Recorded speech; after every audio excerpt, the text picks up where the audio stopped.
मंत्रा face wash, ये कोई cosmetic नहीं, आयुर्वेदिक औषधि है। राज्यसभा जाएंगे सीएम नीतीश कुमार। राज्यसभा चुनाव के लिए नीतीश ने किया नामांकन। नीतीश कुमार पर दबाव की खबर पर विधायक सरयू राय ने दिया बयान।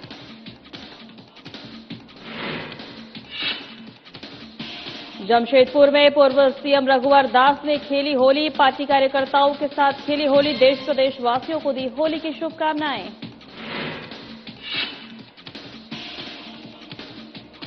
धनबाद में अफसरों ने खेली रंग भरी होली। शांति और सौहार्द का दिया संदेश। प्रशासनिक अधिकारियों ने मनाया होली का जश्न।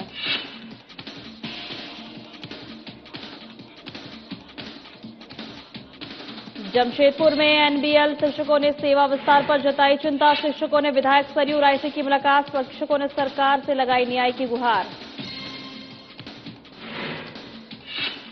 धनबाद में 4000 करोड़ की जलापूर्ति योजना लंबित। जल संकट को लेकर लोगों की बढ़ी चिंता। गर्मी में सताने लगी लोगों को पेयजल की चिंता।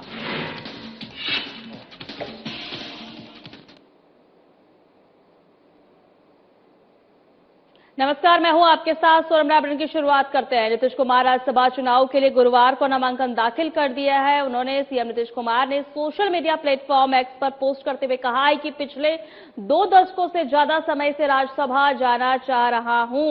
मुख्यमंत्री नीतीश कुमार ने कहा है कि जो नई सरकार बनेगी उसे पूरा मार्गदर्शन रहेगा। वहीं मीडिया के एक सवाल के जवाब में सरयू राय ने कहा कि नीतीश कुमार पर दबाव क्या हो सकता है। उन्होंने कहा कि हम भारतीय जनता पार्टी के साथ पूरी तरह से हैं। बीजेपी और जेडीयू ये मिलकर यहां सरकार चला रही है। समाज के बदलाव लाने की भी कोशिश कर रहे हैं। वहीं नीतीश कुमार पर आज तक किसी ने कोई दबाव नहीं डाला है।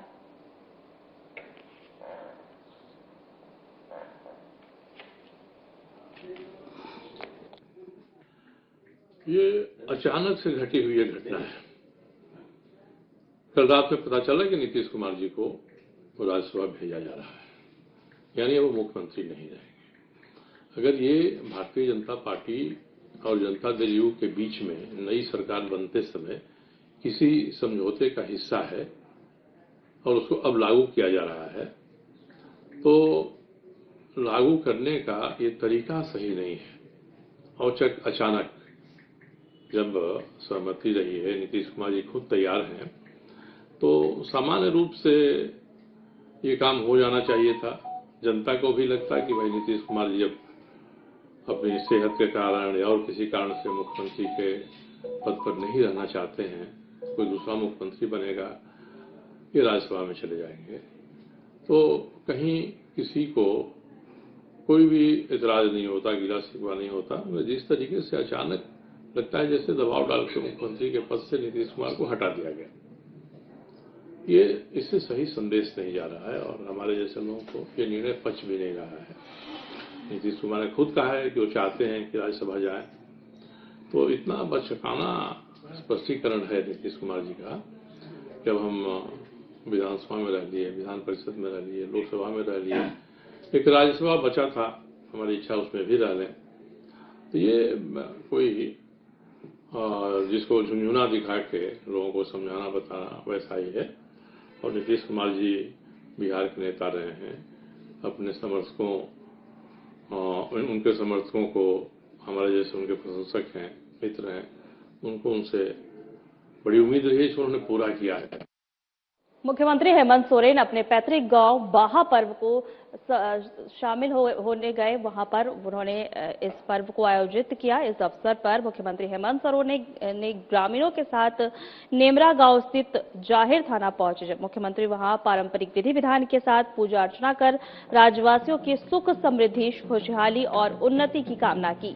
परंपरा के अनुरूप पूजन कार्य गांव के नाइके बाबा चेतन टूडू और कुडुम नाइको बाबा छोटू बसेरा ने संपन्न कराया। मुख्यमंत्री हेमंत सोरेन नेमरा के वाले ग्रामीणों के साथ बाहा पूजा के लिए अपने निवास स्थान से पदयात्रा करते हुए जाहिर थाना पहुंचे। वहीं आपको बता दें कि मुख्यमंत्री हेमंत सोरेन अपनी धर्मपत्नी विधायक कल्पना सोरेन सहित सपरिवार 2 दिवसीय दौरे पर नेमरा पहुंचे। मुख्यमंत्री के आगमन की सूचना मिलते ही बड़ी संख्या में आसपास के क्षेत्र के लोग नेमरा गांव पहुंचे और मुख्यमंत्री से मुलाकात की। मुख्यमंत्री भी आत्मीयता के साथ लोगों से मिले और उनकी बातों को सुना।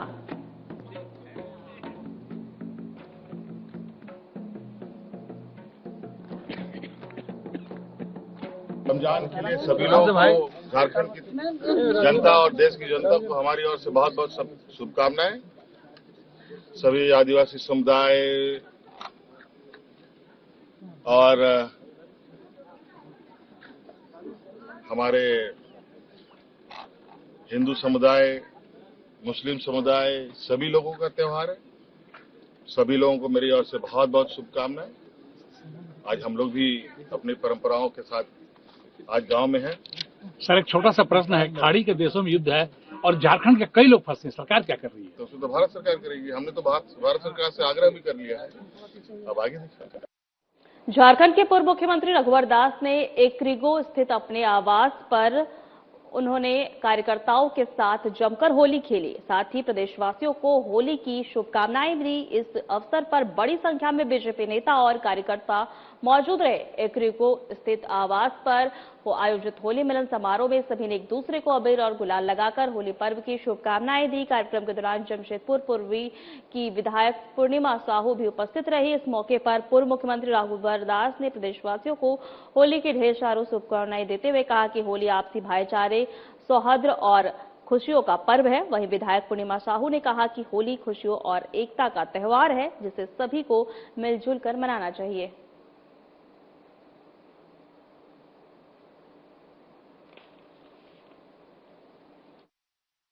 देशवासियों के होली के इस पवित्र पर्व पर हार्दिक शुभकामनाएं। होली का त्योहार सबके जिंदगी में उमंग, उत्साह और खुशी का बहार लाए, यही भगवान से प्रार्थना है। आज होली का पावन अवसर और समस्त हमारे जमशेदपुर वासियों को होली पर्व की ढेर सारी शुभकामनाएं। हम सभी आपसी प्रेम को बढ़ाएं और एक दूसरे के सुख में हमेशा खड़े रहेंगे, ये आशा और उम्मीद है। और भगवान से ये आराधना करते हैं कि सभी एकता को बनाए रखेंगे, अपने संगठन को मजबूत करेंगे और आगे हमारे जमशेदपुर को और आगे लेकर जाएंगे। जामताड़ा जिले के कुंडहित थाना क्षेत्र के बनकाठी आवास में पूर्व कृषि मंत्री सत्यानंद झा ने होली मिलन समारोह का आयोजन किया है, जिसमें बतौर मुख्य अतिथि के रूप में पश्चिम बंगाल के दुबराजपुर के विधायक अनूप साहा मौजूद रहे। आपको बता दें कि हर वर्ष की भांति इस वर्ष भी पूर्व मंत्री द्वारा होली मिलन समारोह का आयोजन किया गया, जहां आए हुए कार्यकर्ता और ग्रामीणों के लिए मालपुआ, पकौड़ा, आलू चॉप और खिचड़ी का व्यवस्था किया गया था। वहीं सभी ने एक दूसरे को अबीर गुलाल लगाकर होली की मुबारकबाद दी। वहीं इस मौके पर रंगारंग कार्यक्रम का आयोजन किया गया।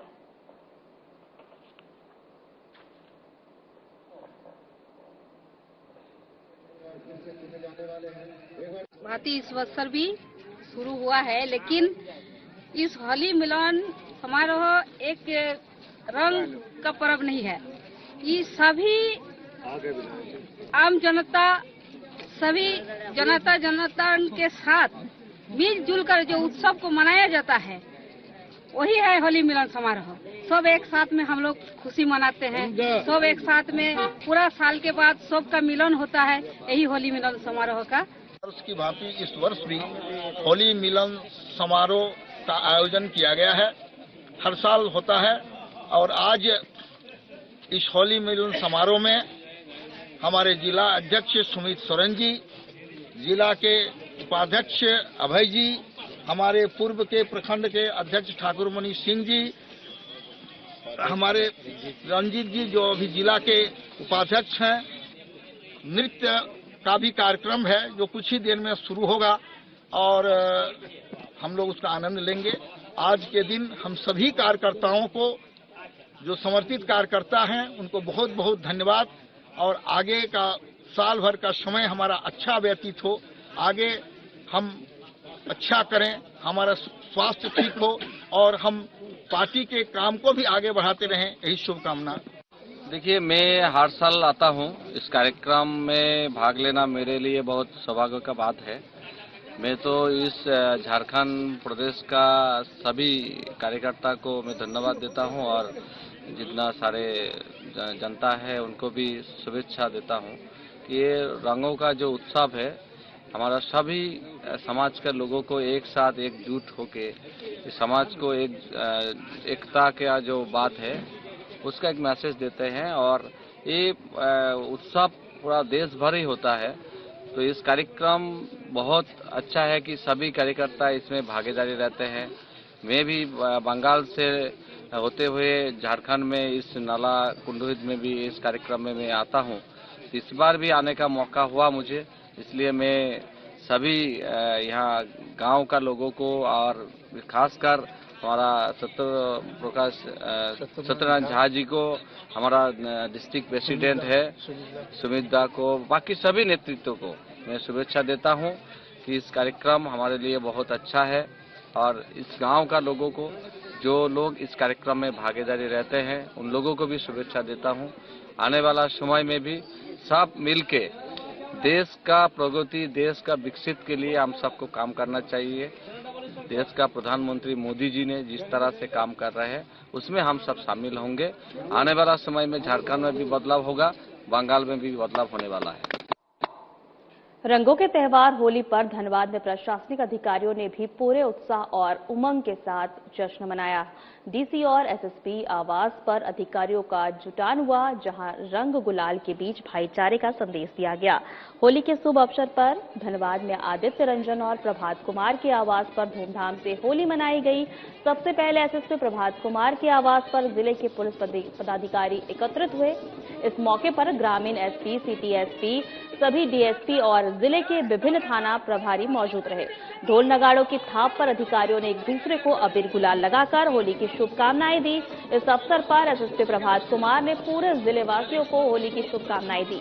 उन्होंने अपील किया कि सभी लोग शांतिपूर्ण और सौहार्दपूर्ण वातावरण में त्योहार मनाएं। उन्होंने कहा कि प्रशासन पूरी तरह सतर्क है, लेकिन आम जनता का सहयोग भी जरूरी है, ताकि होली का त्योहार खुशी और सुरक्षा के साथ संपन्न हो सके। त्योहार के इस मौके पर प्रशासनिक एकजुटता और सौहार्द का संदेश स्पष्ट रूप से देखने को मिला।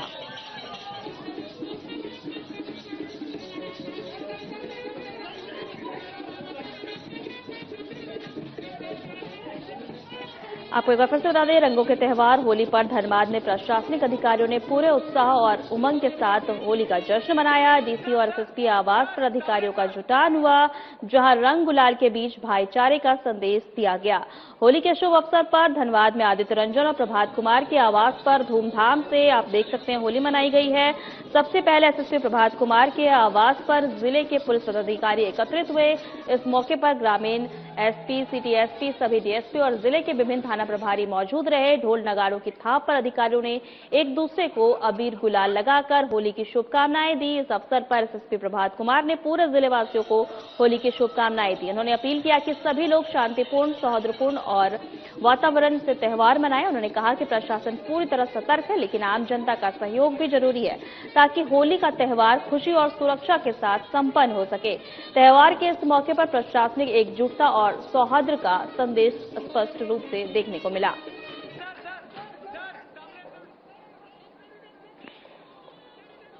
हैप्पी होली। सबसे पहले आपको, आपके सभी दर्शकों को हैप्पी होली। और होली ऐसा ही होना चाहिए, सब पीछे का सब कुछ भूल भाल के ऊपर नीचे रैंक कुछ नहीं, सब लोग मिलजुल के आप देख ही रहे हैं। यहाँ घर के 4th ग्रेड से लेकर के हम लोग सब एक साथ होली खेल रहे हैं, एक ही टब में, एक ही फोन में, सब कुछ। हैप्पी होली सब। तो होली में कोई हुड़दंगी का कोई जगह ही नहीं होता है, जैसा मैं हमेशा से बता रहा हूँ। ये तो हर्षोल्लास का पर्व है। आप एक दूसरे के साथ गले मिलिए, खेलिए, कुत्ता फाड़िए, जो करना है खेलिए, लेकिन हुड़दंगी कोई भी ऐसा काम जिससे दूसरे को तकलीफ पहुंचे नहीं करना चाहिए। राजकीय पॉलिटेक्निक में कार्यरत 252 एनबीएल शिक्षकों के सेवा विस्तार समायोजन के लिए सरकार से अनुरोध किया है। साथ ही शिक्षकों ने विधायक सरयू राय से मुलाकात की है। झारखंड राज्य में विभिन्न राजकीय पॉलिटेक्निक संस्थानों में कार्यरत कुल 252 एनबीएल विगत कई वर्षों से अपनी सेवाएं पूर्ण निष्ठा, ईमानदारी एवं समर्पण भाव से प्रदान कर रहे हैं। शिक्षकों ने सीमित संसाधनों के बावजूद तकनीकी शिक्षा की गुणवत्ता बनाए रखने में महत्वपूर्ण योगदान दिया है। इन सभी शिक्षकों को आशा थी कि सरकार उनके दीर्घकालीन अनुभव, कार्यकुशलता और संस्थान के प्रति समर्पण को ध्यान में रखते हुए उनके समायोजन अथवा सेवा विस्तार के संबंध में सकारात्मक निर्णय लेंगी। वहीं 13 फरवरी 2026 को जेपीएससी द्वारा जारी विज्ञापन में इन कार्यरत एनबीएल शिक्षकों के लिए किसी प्रकार की वरीयता, समायोजन अथवा विशेष प्रावधान का उल्लेख नहीं किया गया है, जिससे इन शिक्षकों में गहरी चिंता और असंतोष व्याप्त है।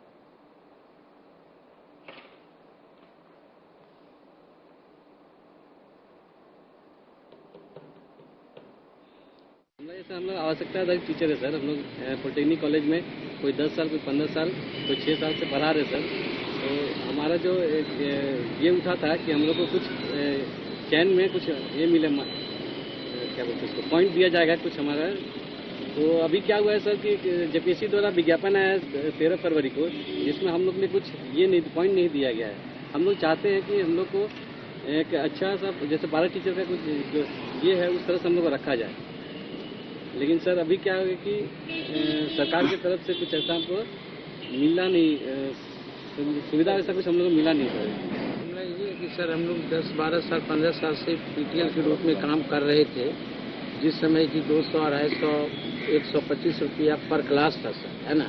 उसके बाद हम लोग का 10/5/2023 को NBL नी फ्रेश लेक्चरर के रूप में बोला गया कि 10 से 5 आप काम करिए, कोई अनदर डिग्री भी नहीं ले सकते हैं। सब सर्टिफिकेट हम लोग को जब्त कर लिया गया। 3-4 बार वेरिफिकेशन भी हुआ कि आप लोग 65 साल तक सुनिश्चित हैं, आप लोग को नहीं निकाला जाएगा। इसी बीच में जो है जेपीएससी जो है 13 तारीख को निकाल दिया कि जो डायरेक्ट इंटरव्यू PhD किया हुआ है उसका डायरेक्ट सर्टिफिकेट दिखाइए और नौकरी पाइए।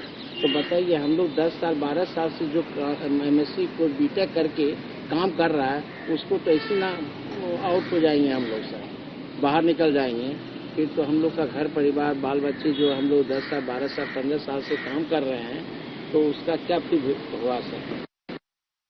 बोकारो इस्पात संयंत्र को अपने स्थापना काल से ही स्थानीय निवासियों का निरंतर सहयोग, विश्वास और सहभागिता प्राप्त होती रही है। संयंत्र की आधारशिला से लेकर आज तक की प्रगति यात्रा में इस क्षेत्र के लोगों का योगदान अत्यंत महत्वपूर्ण है और अविस्मरणीय रहा है। उनकी प्रतिबद्धता, त्याग और सकारात्मक सहयोग के परिणाम स्वरूप ही संयंत्र आज राष्ट्रीय औद्योगिक परिदृश्य में एक सशक्त स्थान प्राप्त कर सका है। बोकारो स्टील प्लांट के संचार प्रमुख मणिकांत धान ने बताया है कि संयंत्र प्रबंधन स्थानीय समुदाय की भूमिका के प्रति अपनी हार्दिक कृतज्ञता व्यक्त करता है। इसी भाव को मूर्त रूप से उद्देश्य से प्रबंधन ने सेक्टर 11 में कृतज्ञता पार्क की स्थापना की पहल की है। ये पार्क उन निवासियों के सम्मान में एक अस्थायी स्मारक के रूप में विकसित किया जाएगा जिन्होंने बोकारो इस्पात संयंत्र में निर्माण एवं विकास के प्रत्यक्ष एवं परोक्ष रूप से महत्वपूर्ण योगदान दिया।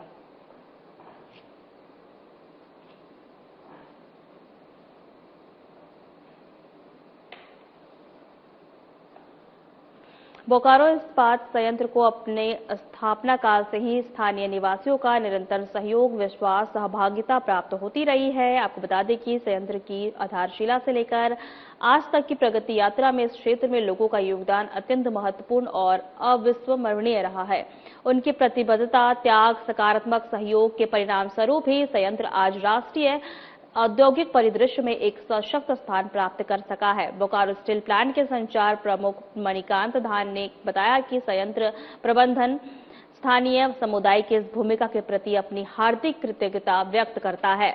इस भाव में मूर्त रूप से उद्देश्य से प्रबंधन द्वारा सेक्टर 11 में कृतज्ञता पार्क की स्थापना की पहल की गई है। ये पार्क उन निवासियों के सम्मान में एक अस्थायी स्मारक के रूप में विकसित किया जाएगा जिन्होंने बोकारो इस्पात संयंत्र के निर्माण एवं विकास में प्रत्यक्ष एवं परोक्ष रूप से महत्वपूर्ण योगदान दिया।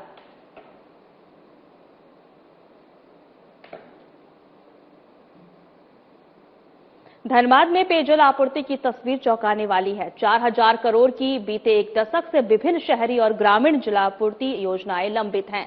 पाइपलाइन बिछी, जल मीनारें खड़ी हुई है, ट्रीटमेंट प्लांट बने, लेकिन बड़ी आबादी अभी भी नियमित जलापूर्ति से वंचित है। कई इलाकों में नल तो लगे हैं लेकिन पानी नहीं पहुंच पाया है।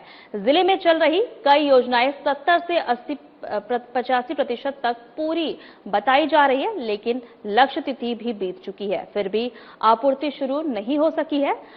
कहीं इनटेक वेल अधूरा रहा है, तो कहीं पंप हाउस का काम लंबित है, तो कहीं बिजली कनेक्शन नहीं मिल पाया है। परिणाम स्वरूप पूरी संरचना खड़ी होने के बावजूद जलापूर्ति ठप है। निरसा गोविंदपुर मेगा योजना करीब 750 करोड़ रुपए की लागत से शुरू इस योजना का उद्देश्य सैकड़ों गांवों तक पानी पहुंचाना था। पाइपलाइन और टंकियों का निर्माण हुआ, लेकिन जल स्रोत से पानी उठाव और वितरण की प्रक्रिया पूरी नहीं हो सकी, जिस कारण ग्रामीण आज भी पुराने जल स्रोतों पर निर्भर है।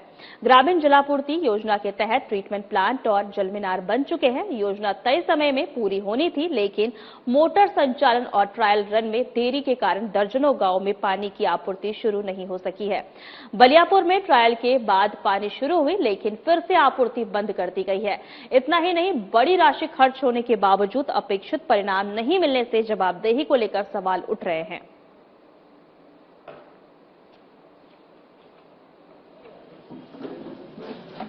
कंपनी जो लक्ष्य है उसके प्रति कभी नहीं, काम के प्रति कभी समर्पित नहीं रहा और काम को सिर्फ किसी तरह लिपापोती करके अपने निकल जाने का इल्म रहता है। कहीं भी जो काम करता है पूर्ण रूप से संपन्न हुआ और सबको पानी मिल रहा है, ये हम लोग को देखने को नहीं मिलता है। तो विभाग से फिर हम बात करेंगे, लोगों को उम्मीद करेंगे कि इस पर कार्रवाई हो। पानी के लिए बहुत समस्या खराब चल रहा है, हम लोग को बहुत तकलीफ हो रहा है। पानी हम लोग को जरूरी है, आधा टंकी बन के कब से रुका हुआ है। कुआं से लाते हैं, कुआं से लाते अभी चला रहे। अभी कितना भारी गर्मी देगा इस साल, तो और हम लोग को समस्या खराब होगा कि कुआं भी सूख जाता है, बहुत तकलीफ होता है हम लोग को। हम लोग यही मांग करते हैं कि जल्द से जल्द हम लोग को नल दिया जाए, पानी टंकी पूरा कीजिए जल्दी से, हम लोग को नल लगे। हम लोग को यही उम्मीद रखे कि पार्षद विजेता थोड़ा पानी का जरूरत पूरा होगा। ये निगम का टंकी है, 3 टंकी यहाँ पे बन रहा है, 10-12 साल हो गया लगभग, पूरा नहीं हुआ अभी तो हम लोग तो यही देखते हैं कि कभी काम होता है, एक आध महीना होता है, फिर 2-4 महीना बंद हो जाता है। अभी इस क्षेत्र में जलापूर्ति के लिए 10-12 साल लगभग हो गया। 10-12 साल से लेकिन अभी तक पूरा नहीं हुआ, आधा अधूरा। पानी खरीद के पिलाया जाती है, टैंक रहती है, टैंक को पैसा दिया जाता है, वो पानी अप्रूव करवाते हैं निगम द्वारा। टैंक भी जो है वो भी पानी हम लोग को अवेलेबल नहीं करवाते हैं, निगम भी पानी अवेलेबल नहीं करवाते हैं। पानी के लिए जब डिमांड किया जाता है तो बोलते हैं पहले चालान कटवाइए। गरीब जनता चालान कटवा के पानी कहाँ से ले पाएगी? दूर दराज से वो लोग पानी लाते हैं। इस पानी की समस्या बहुत बड़ी है। ये निगम की लापरवाही है, फंड की लापरवाही है। फंड नहीं देने की वजह से ये जल मीनार का कार्य रुक जाती है। अगर ये जल मीनार धरातल पे उतर जाएगी, हर घर में जल की समस्या निदान हो जाएगी। अभी मोस्टली जो हम लोग देख रहे हैं कि बहुत सारी योजनाएं हैं, कुछ नगर निगम से चल रही है, कुछ पीएचडी विभाग से चल रही है। सारी योजनाएं सालों से लंबित है, बिकॉज उसमें 2-3 चीजें हैं। एक तो जो जल जीवन मिशन से था, उसमें भारत सरकार से फंड एलोकेशन डिले हो रहा था। अभी कुछ फंड आया है तो हम लोग उसको कोशिश कर रहे हैं कंप्लीट कराने का। कुछ में था जो एनओसी की वजह से लंबित था, कई रेलवे ट्रैक्स बीच में आ रहे हैं, रेलवे से एनओसी लेना है, कई में एनएच आ रहा है, एनएच से एनओसी लेना है, और कई एनएच ऐसे हैं जो मतलब एनएच की सड़क ऐसी है जिसकी चौड़ाई बहुत कम है, उसमें अगर हम लोग पाइपलाइन के एनओसी देते भी हैं तो आधी सड़क काटनी होगी। जैसे बैंक मोड़ फ्लाईओवर के पास से ही वो गुजर रहा है, तो बैंक मोड़ से की सड़क इतनी बिजी रहती है, उसमें अगर आधा कटाई कर देंगे तो वो बहुत ही अव्यवस्था वाली स्थिति हो जाएगी। तो इन सब चीजों की वजह से लंबित रहा है लगातार।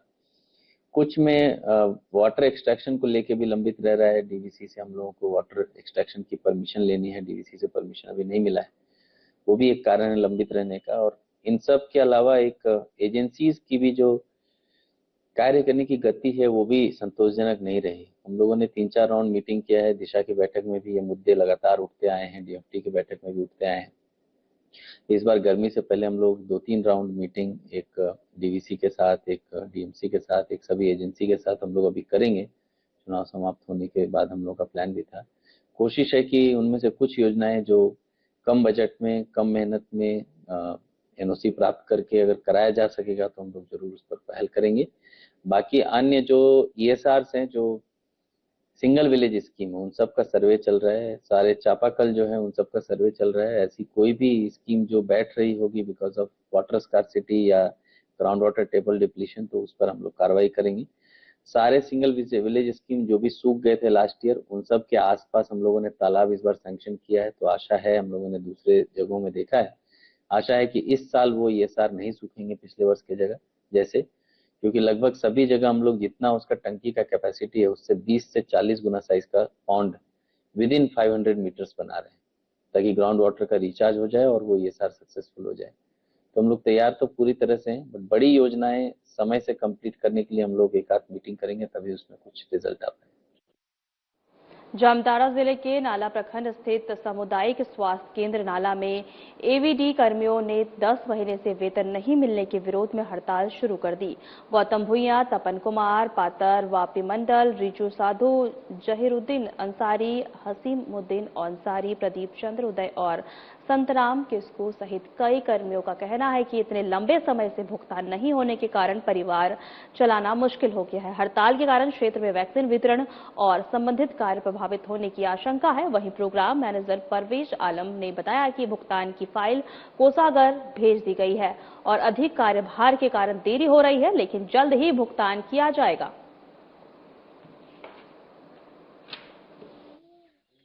को 125 रुपए मिलता है, लेकिन हम लोग को आने में रखना पड़ता है और जाने पर भी रखना पड़ता है। जिससे हम लोग कैसे चलेगा। केंद्र के एवीडी हैं, हम लोग को 8-9 महीना से पेमेंट नहीं मिला है और पेमेंट नहीं मिलने के कारण हम लोग एवीडी नहीं चला सकते, क्योंकि अपने पॉकेट से तेल कैसा खर्चा कैसे डालेंगे। आप लोग का जो हड़ताल है ये चलते रहेगा क्या? हाँ, हड़ताल चलते रहेगा जब तक पैसा नहीं मिलेगा हड़ताल चलते रहेगा। इन लोगों का पेमेंट तो बना के यहाँ से हॉस्पिटल से दे दिया गया है ट्रेजरी को, बहुत दिन पहले दिया हुआ है, ट्रेजरी में पड़ा हुआ है, लेकिन ट्रेजरी में अभी तक एसएन स्पर्श जब से लागू हुआ है तब से पेमेंट नहीं हो पा रहा है, जिसकी वजह से ये लोग भी परेशान हाल है। तो क्या उम्मीद लग रहा है सर इन लोग का पेमेंट को लेकर? हम लोग तो ट्रेजरी से बात कर रहे हैं तो वही बोल रहे हैं कि हो जाएगा, ओवरलोड काम चल रहा है और नया के जो ये एसएन स्पर्श नया लॉन्च हुआ है, पहले तो यहीं से पेमेंट होता था इन लोगों का, तो टाइमली हो जाता था। जब से ये रूट चेंज हुआ है तो दिक्कत हो रही है। हम लोग को आज 8 महीना 9 महीना से पेमेंट नहीं मिला है, तो हम लोग कैसे काम करेंगे? पॉकेट घर से पॉकेट से पैसा लगा के उतना दिन तो हम लोग नहीं, एक तो हम लोग मजदूरी करते हैं, अब मजदूरी का पैसा टाइम पर नहीं मिलेगा तो हम लोग कैसे काम करेंगे। फिलहाल हमारे खास बुलेटिन में इतना ही। नमस्कार।